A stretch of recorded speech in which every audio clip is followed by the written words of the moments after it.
골로새서 4장 5절 말씀 다 같이 한 목소리로 받들어 읽도록 하겠습니다. 외인에게 대해서는 지혜로 행하여 세월을 아끼라. 아멘. 우리가 세상 가운데서 예수를 믿지 않는 사람들과 함께 살아갈 때에 바로 지혜로 행하여 세월을 아끼면서 살아라. 우리가 말씀을 살펴보고 있습니다. 그래서 이것은 특별히 세월을 아끼라고 할 때에 시간을 사용할 때 사람들의, 그러니까 예수를 믿지 않는 사람들의 기준에 따라서 살지 말라는 것이죠. 예. 그래서 우리가 어제 살펴본 것처럼 주님께 드리는 시간을 특별히 구별하여 드림으로써 그 시간이 다른 시간을 비추는 빛과 같은 역할을 해서 결국 그 시간을 통해서 하나님의 영혼이 우리의 시간 가운데 침투해서 우리의 덧없는 찰나와 같은 그런 헛된 흘러가는 시간이 바로 영원한 현재가 된다. 그래서 그 시간 가운데서 우리는 바로 하나님께서 우리에게 주시는 영생의 생명이 무엇인지를 체험하면서 바로 그 영생의 생명을 시간으로 살아가게 된다. 그렇기 때문에 우리가 그렇게 주님 앞에 시간을 드림으로써 사실은 우리의 시간을 가장 효율적으로 사용할 수 있다. 우리 그렇게 살펴보았습니다. 그래서 특별히 외인에게 대해서는이라고 할 때, 그래서 이 세상 사람들의 기준에 따라 살면서 그 악한 것에, 그러니까 예수를 믿지 않는 사람들에게 우리의 시간을 빼앗기지 말고 오히려 시간을 잘 활용해서 바로 또 주님을 믿지 않는 사람들에게 또 선한 영향력을 미쳐서 그들의 시간도 바로 영생을 향한 시간이 될 수 있도록 그렇게 지혜롭게 행하라. 그러한 말씀입니다. 그래서 우리가 주님께 집중해서 드리는, 특별히 거룩하게 구별해서 드리는 그 시간에 내가 주님 앞에 말 그대로 하나님 앞에 내가 지금 서 있고 하나님께서 지금 내 앞에 계시고 나에게 말씀하신다. 그렇게 이 하나님의 임재의식 가운데 살아가는 것처럼, 그렇게 우리가 그 시간을 드리는 것처럼 다른 모든 시간도 바로 우리가 말씀을 보고 기도하고 예배 자리처럼 내가 이 주님 앞에서 지금 그렇게 주님을 따라서 예배하듯이 그렇게 우리의 시간을 살아가라는 그러한 의미입니다. 그래서 영생이라는 것은 말 그대로 이제 시간의 한계를 초월하는 거죠. 우리가 육신의 한계에 대해서 우리가 골로새서 말씀을 통해서 여러 번 자세하게 살펴보았습니다만 기본적으로 육신의 한계는 시간의 한계입니다. 영생은 바로 예수 그리스도의 부활 생명으로 그 시간의 한계를 초월하는 거죠. 그래서 영생의 생명을 통해서 우리는 시간을 정복하고 시간을 다스릴 수 있게 됩니다. 이것은 이제 우리가 죄를 다스리는 문제죠. 죄를 다스려야 된다는 거죠. 그래서 주님께 집중해서 거룩하게 우리의 시간을 구별해서 드리는 것이 우리의 이제 세월을 아끼는 첫 번째 지혜인데, 두 번째로 그래서 우리가 세월을 아끼는 지혜는 죄를 통해서 우리의 시간을 낭비하지 말라는 거예요. 죄 짓는데 우리의 시간을 낭비하지 말라는 거예요. 이게 외인에게 대해서는 세상 사람들과 같이 이렇게 어울려 살다 보면 그들과 함께 그렇게 세상적인 방식으로, 세속적인 방식으로 또 죄를 짓다 보면은 결국은 그 죄는 우리의 시간을 좀먹는 것이 되고 말죠. 그래서 그저께 나눈 것처럼, 그래서 죄는 나의 시간도 좀먹고 또 나를 통해서 남의 시간도 좀먹어요. 그래서 외인들과 같이 어울려서 죄를 짓지 말라라는 겁니다. 그래서 이 죄로 우리가 시간을 잃어버리는 것을 이제 예를 들어서 보면 잘 알 수가 있는데, 우리가 이 운전을 할 때 보면은 특히 오늘 같이 뭐 눈이 오거나 이런 날 속도를 감속하지 않고 이제 달리거나 또 교통법규를 어기고 달리다 보면은 그렇게 빨리 가려고 그렇게 하다 보면은 이제 사고가 날 수가 있어요. 사고가 날 위험성이 급격하게 높아지죠. 그래서 예전에 저도 미국에서 눈길에 이제 사고가 났는데 사실 이제 그 2시간 거리면은 갈 수 있는 거리인데 결국 중간에 그 눈길에 미끄러져서 사고가 나서 그 다음 날 들어갈 수가 있어 집에 갈 수가 있었단 말이죠. 24시간 말 그대로 거의 하루 종일을 뭐 이렇게 오도 가도 못하고 그 발이 묶여 있었던 그런 일이 있었습니다.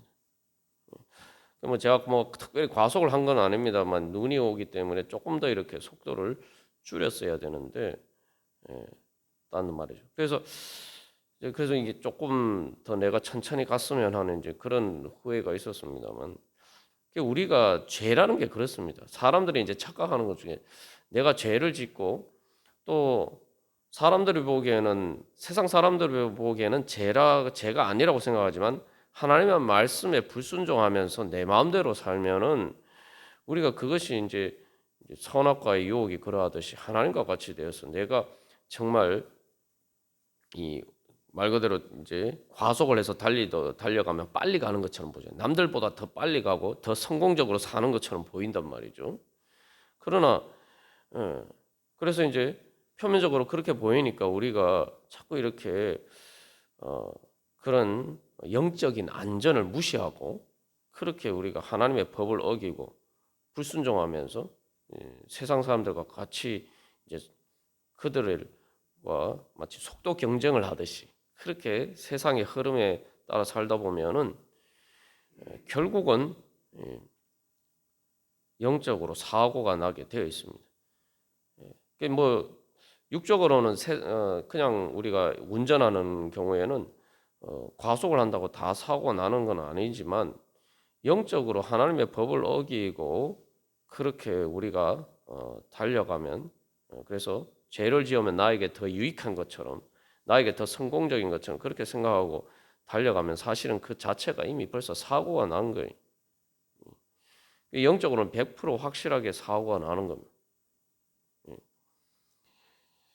그렇게 되면은 결국은 하나님께서 나에게 주신 많은 시간을 허비하게 돼요. 돌이키지 않고 그만큼 또 달려가는 만큼 그만큼 더 심각한 중상을 입게 됩니다. 때로는 사울처럼 구약 성경에 나오는 그 사울처럼 더 이상 돌이킬 수 없는 지경까지 가게 된다는 거죠. 그래서 우리가 또 이제 세월을 아끼는 지혜는 빨리빨리 주님 앞에서 그래서 내가 항상 깨어서 기도하라.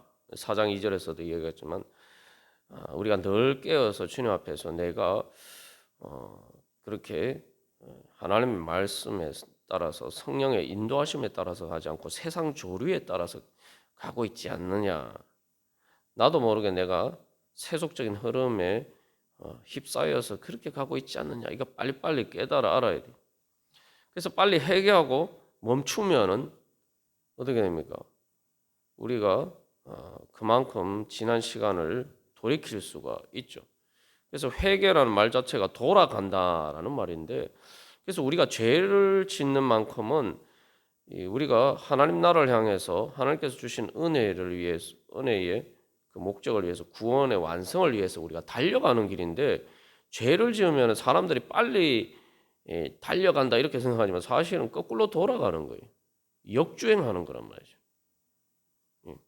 그래서 회개는 뭐냐 하면은 주님께 돌아가는 것이다. 방향을 돌려서 다시 정상적인 방향으로 가는 거예요. 그래서 내가 죄를 짓고 또 내 마음대로 뭐 세상 사람들을 보기에는 죄가 아니라고 생각하지만 내가 세상 사람들과 같은 풍조를 따라서 그들의 풍조를 따라서 이렇게 주님을 떠나 살면은 그만큼 역주행을 한 거예요. 그러니까 빨리 멈추고 방향을 돌려서 주님께 돌아가야 되는 거예요. 그게 이제 회개입니다. 그래서 우리가 오늘도 이 찬양할 때 나 주를 멀리 떠났다 이제 옵니다 하면서 그 귀한 세월 보내고 이제 옵니다. 이게 사실 이제 탕자의 고백과도 같은 것인데 그게 바로 회개입니다. 예. 그래서 이제 구약 성경에도 보면은 다윗이 보면은 그 범죄함으로써 밧세바와 간음을 하면서 함으로써 그의 인생에 얼마나 많은 시간을 허비하게 된지 몰라요. 그죠? 그래서 그가 당하지 않아도 될 많은 죄의 굴레에 얽매여서 결국은 그 여러 가지 힘든 일들을 겪게 됩니다. 그것을 통해서 그래서 인생의 많은 부분 참 헛된 세월을 보내게 되죠. 그러나 이제 중요한 것은 그래서 우리가 빨리 주님 앞에서 늘 깨어서 내가 회개하고 멈추고 돌아가는 겁니다. 그러니까 사울은 그게 안 됐죠. 사울은 후회는 했는데 돌아가지 않았단 말이에요. 그 역주행을 하면서도 계속 빨리 멈추고 주님께 방향을 돌려서 회개하고 돌아가야 되는데 그냥 후회만 했어요. 후회만 하면서 계속 그 길을 갔단 말이에요. 주님께 돌아가는. 그러니까 지나간 시간을 되돌이킬 수가 없게 됐죠. 그러나 다윗은 그렇게 범죄를 통해서 많은 세월을 허비했지만 그러나 회개하고 결국은 다시 잃어버린 시간을 이제 회복하게 됐죠. 그래서 결국 다윗의 마지막은 결국 회복해서 이제 유종의 미를 거두는 것으로 그의 인생이 끝나게 돼요. 하나님께서 그래서 잃어버린 시간들을 회복해 주시고 고쳐 주시고 치유해 주시고 그래서 그 유종의 미를 통해서 하나님의 성전을 건축하는 성전의 건축을 준비하는 것으로 그의 인생을 이제 마치게 돼요. 이게 이제 우리가 세월을 아끼는 지혜가 무엇인지 우리가 잘 깨달아 알아야 됩니다. 세상 사람들의 조리에 따라서 자꾸 이렇게 세상 사람들을 따라 살려고 하면은 나는 역주행하는 것이다. 나는 세상 사람들의 흐름에 따라서 살아가고 있느냐? 아니면은 성령의 인도하심에 따라서 예수 그리스도의 뒤를 따라가고 있느냐? 그래서 이제 그 죄를 통해서 시간을 허비하지 말아야 되는 것이 이제 지혜인데 또 다른 관점에서는 이제 또 연단의 시간을 통해서 우리가 세월을 아껴야 됩니다. 연단의 시간을 통해 세월을 아낀다는 건 뭐냐면은 내가 주님의 말씀에 따라서 주님의 인도하심을 따르는데 인간적인 눈으로 보면은 이 빨리 나아가지 못할 뿐만 아니라 오히려 거꾸로 돌아가는 것처럼 보이는 그런 때가 있다 이 말이죠. 그 이제 대표적인 게 이제 요셉과 다윗이 보면은 우리가 그런 걸 잘 알 수가 있죠. 요셉도 보디발의 아내의 유혹을 뿌리쳤단 말이죠. 그러면은 뭔가 이렇게 세상적으로 성공을 해야 될 거 아닙니까? 그런데 어떻게 됩니까? 주님의 말씀에 따른 이유 때문에 오히려 감옥에 막 갇혔단 말이죠. 그래서 어떻게 보면은 감옥에서 그 많은 헛된 시간을 보낸 수밖에 없었던 것처럼 그렇게 보입니다.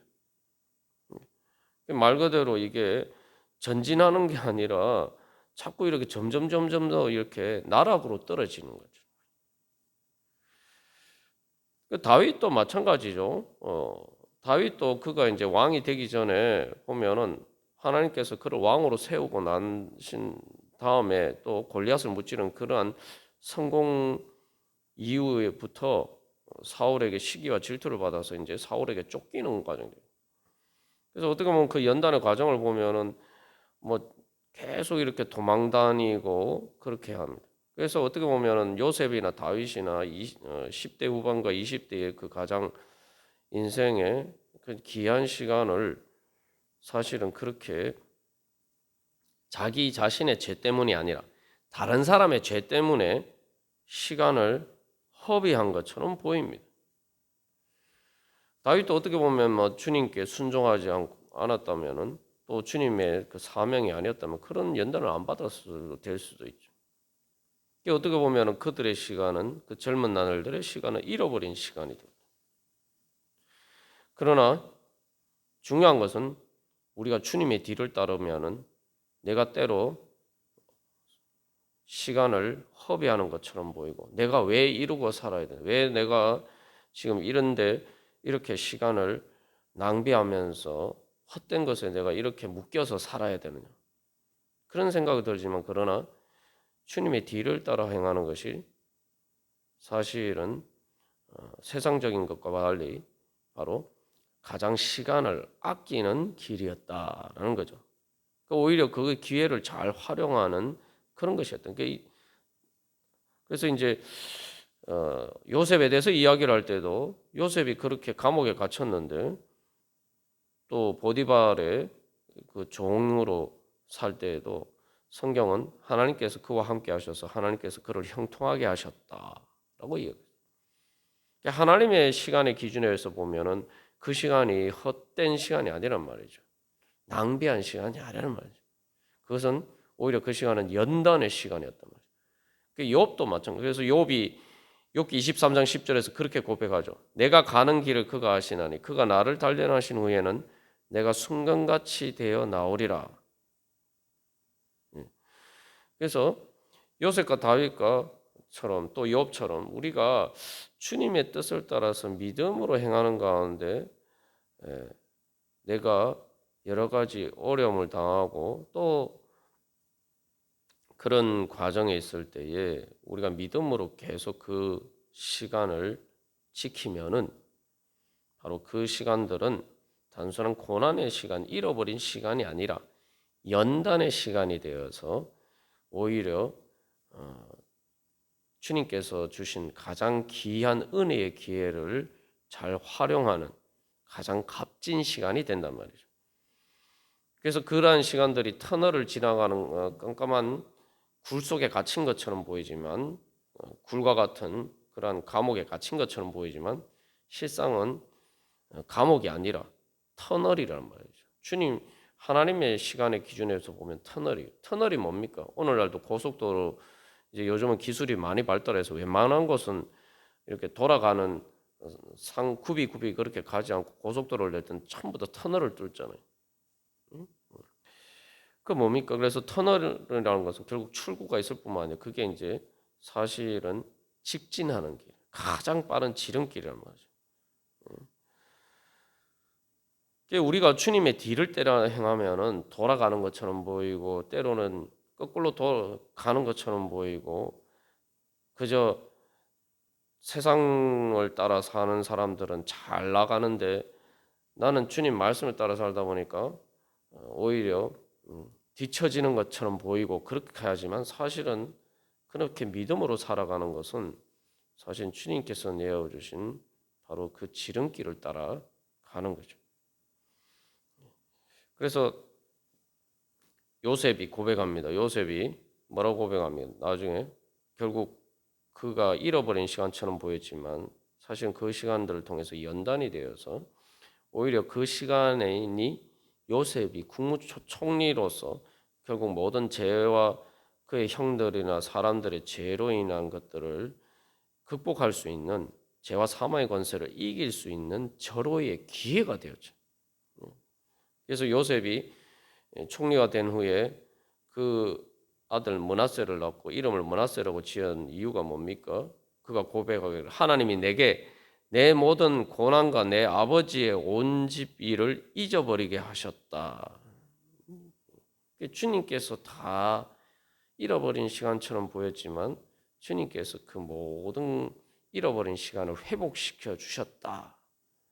그리고 이제 둘째 아들 에브라임을 낳고 하나님이 나를 내가 수고한 땅에서 번성하게 하셨다. 그래서 하나님께서 다시 잃어버린 시간을 다시 찾아주셨을 뿐만 아니라 오히려 그 시간들을 통해서 많은 풍성한 열매를 맺게 해주셔서 악을 선으로 바꾸어서 만민의 생명을 구원하게 하시는 그런 귀한 기회가 될 수 있도록 주님께서 나를 그렇게 인도해 주셨다. 그게 바로 지혜로 세월을 아끼는 것이죠. 그래서 이 요셉의 특별히 삶을 보면은 바로 믿지 않는 그 사람들 보디발의 집에서 또 그 감옥에서 그 외인들과의 속에서 살아가면서도 그가 믿음을 지키고 살아감으로써 또 다른 사람들에게 선한 영향력을 끼치고 복을 주는 사람이 되었고 또한 그 자신도 결국은 그런 모든 기회들이 통해서 사실 하나님께서 주시는 가장 귀한 은혜의 기회를 붙잡을 수 있게 됐던 것이죠. 그러니까 우리가 오늘도 바로 그런 요셉과 같은 지혜로 우리가 이 세상 가운데서 승리하여서 하나님의 축복의 통로가 되고 또 하나님의 그러한 모든 것을 다스릴 수 있는, 그래서 우리의 시간을 주님의 뜻에 따라서 다스릴 수 있는, 악을 선으로 바꿀 수 있는 그러한 주의 능력 주시옵소서. 우리를 주님께서 그렇게 세워주실 줄 믿습니다. 다 같이 기도드리시겠습니다.